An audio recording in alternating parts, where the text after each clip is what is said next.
Hello কেডা? প্রিয় অভিভাবক, আমি তো আপনার আগিলা কর্মী মেহেদি। ও কিরে, কি অবস্থা তোর? কেমন আছস?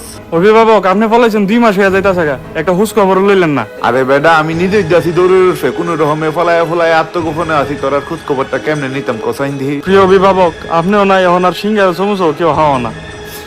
মিছিল মিটিং আগে নিলে 2-4টা ব্যঞ্জন বিড়ি সিঁড়ি দিত, আইনে সেরে বেঁচে মিচে হায়া বইয়া দেখতাম। এই বি হাউন্ড এখন আর নাই, অভাবের মধ্যে আছি একবারে, বুঝিনি। যদি ক্ষমতায় থাকতাম রে, তাহলে তোর একটা ব্যবস্থা সত্যি সত্যি কইরা দিতাম।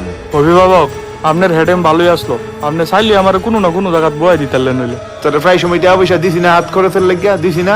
আপনি আমার যে টাকা পয়সা দিয়েছেন, ওন আপনার ভাইলে আপনার পিছে তো জায়গা মতে 3টা বল বইরা দিলাম ওই। কিরে, কি হইছে তোর? এমনি কথা কইতাছস কে রে? না, কি আর হইব, আমার জীবনে সবচেয়ে বড় মারাটা হেলাইছে বাপের চেয়ে বড় অভিভাবক আপনার মাইনা। মাথা মোতা তোর ঠিক আছে নি নাকি? আমার মাথা ঠিকই আছে, ওন আপনার একটা কথা কইয়ালাই, আপনি মাইন্টেন না করলে। আচ্ছা আচ্ছা, ক ক কি কবি ক। আচ্ছা অভিভাবক, কথাটা কইলে সেতেন না। হ্যাঁ, আপনি সে নাস্তা একটা বড় শালার ভূত। এবারে এই মুখ সামলায় কথা ক, মুখ সামলায় কথা কইছি। আপনার পিছে সিঙ্গারা সমস্যার লেগে ঘুরতে ঘুরতে আমার মতো হাজার হাজার বেড়াইতার জীবন শেষ। এই তুই তুই তুই তুই মুখ সামলায় কথা ক, মুখ সামলায় কথা কইছি। চুপ কর শালার ভূত, সব কর্মীরা ফালাই দিয়া টেস্টা মাইরা দিয়া না তুমি বিদেশ জুত করে বয়া লইছো। হ্যাঁ,